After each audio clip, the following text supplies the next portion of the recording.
But here's what else I hope you'll find here today, and that is inspiration. And who knows the mystery of inspiration? Why some people are inspired and some are not? You were inspired to get here, some were not. Who knows the mystery of that? I don't know. How come you made it?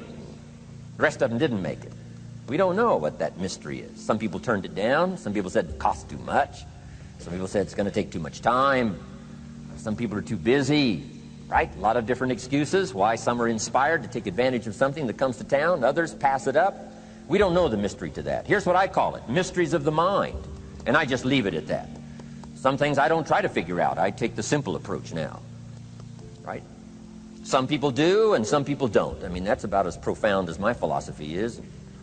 Some buy and some don't buy. Some go for it and some don't. Some change and some don't. And if you've been around for a while, you can usually work out the numbers, right? Out of 10, 3 do, 7 don't. Whatever business you're involved in, pretty soon you got this ratio going. The ones that do, the ones that don't. You say, well, why don't the ones that don't, how come they don't? We don't know. I just leave it as a mystery. I used to try to understand all that. I just take the simple approach now. The guy says, this happens to me, this happens to me, this goes wrong for me, and all this stuff goes wrong for me. How come all this stuff happens to me? I say, I don't know, it beats me. The best I've been able to figure out is those kind of things always happen to people like you. I mean, right? That's the best I got. I don't know. I'm an amateur on this stuff. What do I know? So, just take the simple approach, right? That's how it is. Who knows? Interesting story says, the day the Christian church was started. Now, I'm an amateur on the Bible, but best account I can remember, the day the Christian church was started, a magnificent sermon was preached. Great presentation. And if you're a student at all of good communication, it was one of the classic presentations of all times. The sermon, the first day the Christian church was started. And it said this sermon, this presentation was given to a multitude, meaning a lot of people. But it was interesting, as the account gives us, the record, it says, when the sermon was finished, there was a variety of reaction to the same sermon. Isn't that fascinating? I find it fascinating. It said some that heard this presentation were perplexed. And I read the presentation, it sounded pretty straightforward to me. Said, why would somebody be perplexed with a good, sincere, straightforward presentation? Best answer I've got. They are the perplexed. I mean, what other explanation is there? It doesn't matter who's preaching. Right? It said some that heard this presentation mocked and laughed, made fun of the presentation. I thought, hey, this looks pretty sincere to me. If you give a sincere, honest presentation, why would somebody mock and laugh? Easy explanation. They are the mockers and the laughers. What else would you expect them to do? Right? I used to try to straighten all that out, say, well, they shouldn't do that. I don't do that anymore. I've got peace of mind now. I can sleep like a baby, not try to straighten all this stuff out. I used to be so naive. I used to say, well, liars shouldn't lie. Say, how naive can you be? Of course they're supposed to lie. That's why we call them liars. They lie. They lie. So I don't straighten this stuff out anymore. Anyway, it said some that heard this magnificent presentation didn't know what was going on. And they're usually easy to spot. They're usually saying, what's going on, right? I mean, they don't know what's going on. But interesting, right? A variety of reaction to the same sincere, honest presentation. Now, it also says, in wrapping it up, some that heard the presentation believed. And I think that's who the speaker was looking for, the believers. Interesting. Now, it said the number of believers was about 3,000. So, pretty good first day. 3,000. I've had some first days, but I never had 3,000.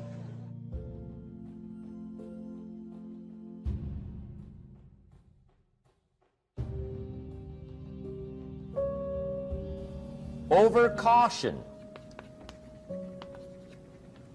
Some people never will have much. They're too cautious.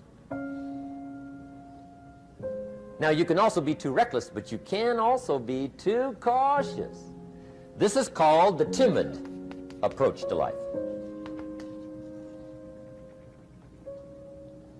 And my caution was always the risk. Risk used to drive me right up the wall. I used to say, what if this happens? It's called the language of the poor. What if this happens? And on top of that, if this was to happen, look at the fix I'd be in. I better not try. I could always ace myself out. Then I'll tell you what changed my whole life when I finally discovered it's all risky. The minute you were born, it got risky. If you think trying is risky, wait till they hand you the bill for not trying.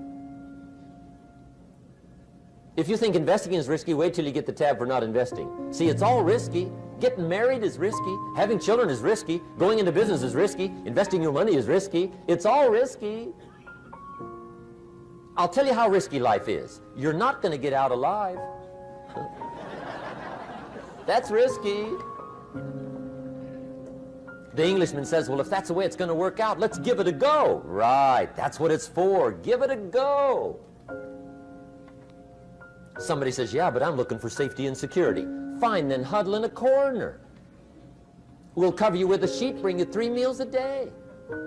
And we'll protect you, feed you, look after you, care for you. We won't let anything happen to you, and you'll probably live to be 100. The guy said, well, yeah, I'd live to be 100. But what a way to live. Right. What a way to live, safe and secure. Don't ask for security. Ask for adventure. Better to live 30 years full of adventure than 100 years safe in the corner. And see, it's not important how long you live. What's important is how you live. Here's the next attitude disease. We're almost through with this motley list. In fact, we're almost through. Hang on. The next one is pessimism. Pessimism, the deadly disease of always looking on the bad side, the problem side, the difficult side, checking all the reasons why it can't be done. The poor pessimist leads an ugly life. He doesn't try to figure out what's right. He tries to figure out what's wrong. He doesn't look for virtue. He looks for faults. And when he finds them, he's delighted. How ugly. This is the poor guy who looks through the window, doesn't see the sunset. He sees the specks on the window.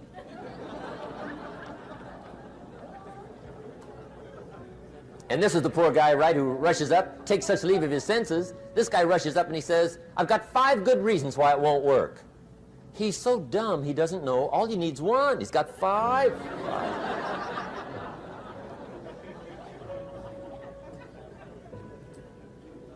To the pessimist, the glass is always half empty. To the optimist, the glass is half full. Why would the same measure affect people 2 different ways? Answer, it all depends on how you look at it.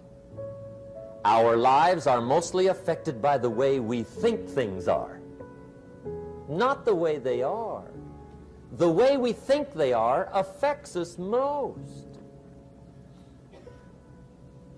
There's a subject we don't have time to get into tonight called better thinking habits. One of the major things Shove taught me when I met him, he said, poor thinking habits keeps most people poor. Not poor working habits. Most people work hard, but they don't think hard. And Shove taught me that the mind is like a factory, a mental factory. And whatever you think about all day long pours ingredients into this mental factory. And that's what builds the economic, social, financial fabric of your life. He quoted me a Bible phrase that says, as you think, so you become. How awesome. When he talked about poor thinking habits, he had me. I used to start the day reading the morning newspaper. I mean, you can believe that or not. I'd get a cup of coffee and read the paper. I'd load up on wars and riots and murders and stabbings and killings and bank robberies and muggings and car wrecks and tragedies.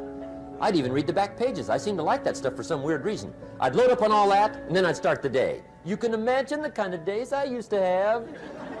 You walk around on your financial knees. They call you economic peewee.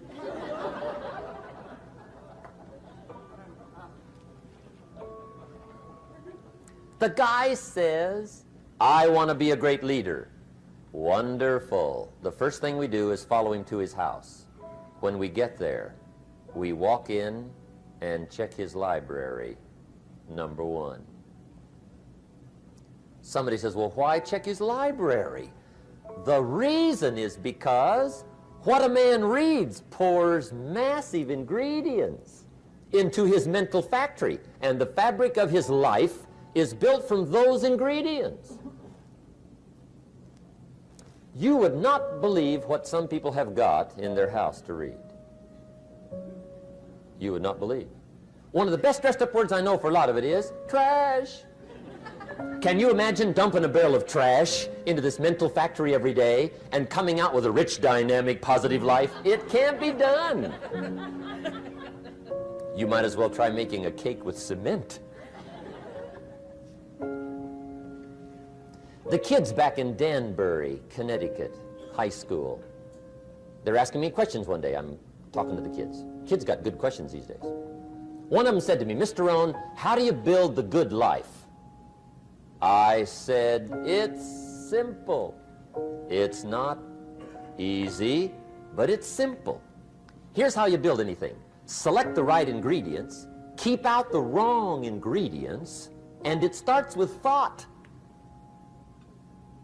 Everything starts with thought. So you must be wise and careful what you think about, because that starts everything. You got to be wise and careful. I asked the kids, what would happen if somebody dropped sugar in my coffee? They said, well, you'd be okay. I said, what if somebody dropped strychnine in my coffee? They said, well, you'd be dead.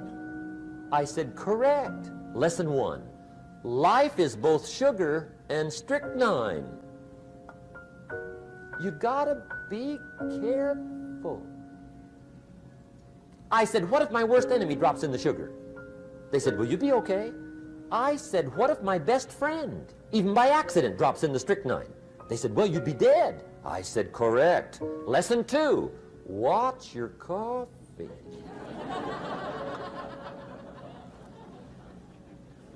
You got to be careful. See, it doesn't matter who hands you the bad stuff. It doesn't matter where you get the bad stuff. It'll still do its damage on your bank account, wherever you get it. Mr. Schoaf gave me one of the greatest phrases when I first met him when he said, Jim, every day stand guard at the door of your mind. How important. Stand guard at the door of your mind. And you decide what goes into your mental factory. Don't let anybody just dump anything they want to in your mental factory, because you've got to live with the results. Okay, here's the last disease, and we're through with this list. In fact, we're almost through. Hang on. The last subject is very brief. The last disease, but this one is deadly. Engage in this one, indulge in it even slightly, and you might as well forget the future, because it's going to forget you. Complaining, crying, whining, griping, a Bible word called murmuring. See, that'll ace your future. Spend 5 minutes complaining, and you have wasted 5. And you may have begun what's known as economic cancer of the bone. Surely they will soon haul you off into a financial desert and there let you choke on the dust of your own regret. I hope I said that well, so you won't forget. It's a deadly disease. If you don't think it's bad, ask the children of Israel of Old Testament fame. Typical of us all, their story just happened to get in the book. Story says, children of Israel were slaves. God performed a series of dazzling miracles and got them out. And now they're heading for the promised land. Remember the story? Heading for the promised land. Tragedy of the story, they never got there. Reason. From day one, they started to complain. They griped about the water. They griped about the weather. They whined and cried and griped about the food. They griped about the leadership. They whined and cried because it was too far, too cold, too hot, too difficult, too miserable. I mean, they whined and cried for years. Finally, God said, "I've had it, trip canceled." Or something like that. The story says they died in the desert, never got to the promised land. Which I think means two things. Indulge in this long enough, you get your future canceled. And I guess it also means even God himself can only take so much.